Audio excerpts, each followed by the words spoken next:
Today, guys, I'm going to tell you the story about the tragic toy line Animax, released by Shaper Toys in 1986. Who is Shaper? I hope I pronounced that right. I've tried to figure it out. It's a German name. Shaper is what the internet told me to say, so that's what I'm going to call it.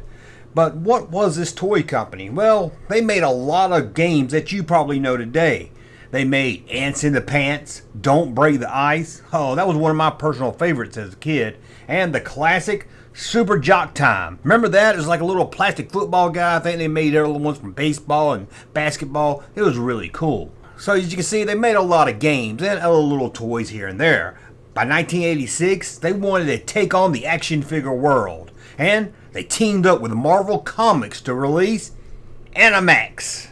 Their plan was for Marvel to release comic books under their Star Comic Book label. What is Star Comics? Well, it's Marvel's comic books for a much younger audience. So Shaper and Marvel teamed up together. They were going to release a comic and the toy line at the same time. Who knows? If it was a hit, we might even got a cartoon series.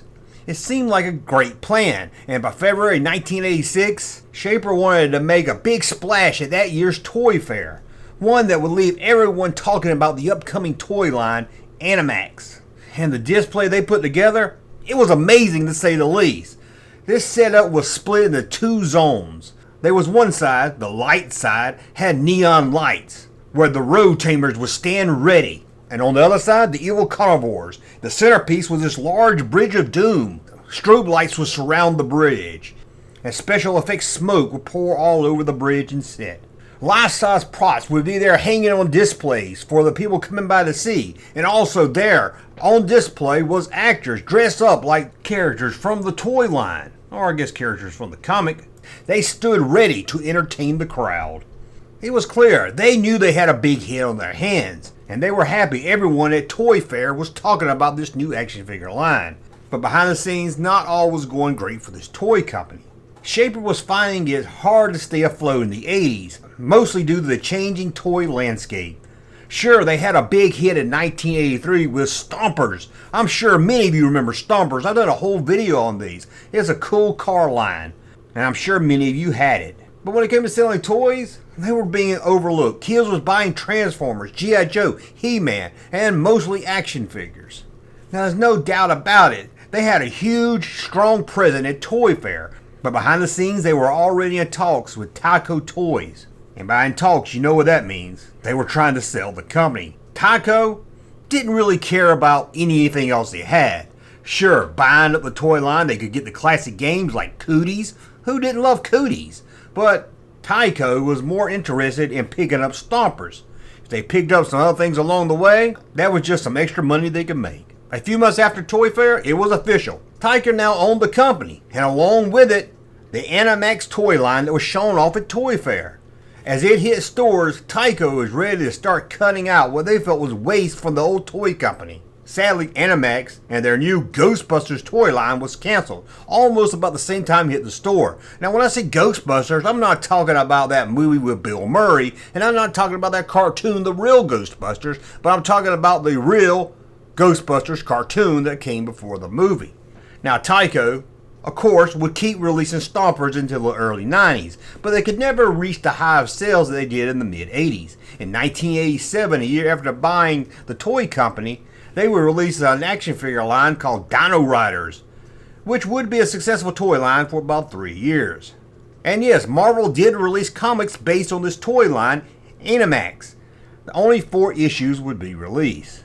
Animax disappeared from stores almost as fast as it arrived. After the big buzz at Toy Fair, it was unable to stand up on its own after being eaten by the bigger toy company who didn't really believe in the line. Although the line was very well done, it looked great and seemed like a lot of fun.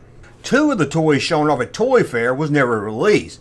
These 2 right here. So what happened to them? What happened to the prototypes? When Animax creator Mel Brunkrat asked Tyco years later what happened to those prototypes seen at Toy Fair, he was told, "Mel, I wish you asked us sooner, cause we just thrown them in the trash last week." Man, I hate to hear that. Mel is a legendary toy designer. Not only a creator of Animax, he is also the designer of Colorforms. Yeah, Colorforms. And also the Colorforms action figure line, the Outer Spaceman. This is an amazing toy line that a lot of people forgot about. I did a whole video on it. Check it out. I love this toy line.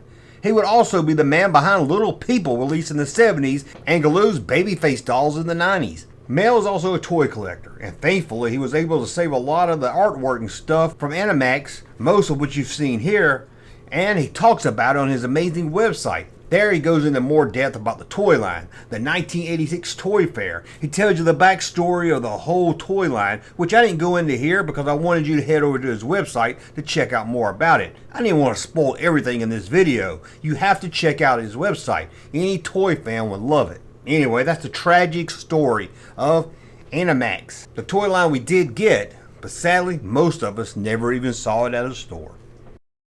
Hey, Junkman channel popping though.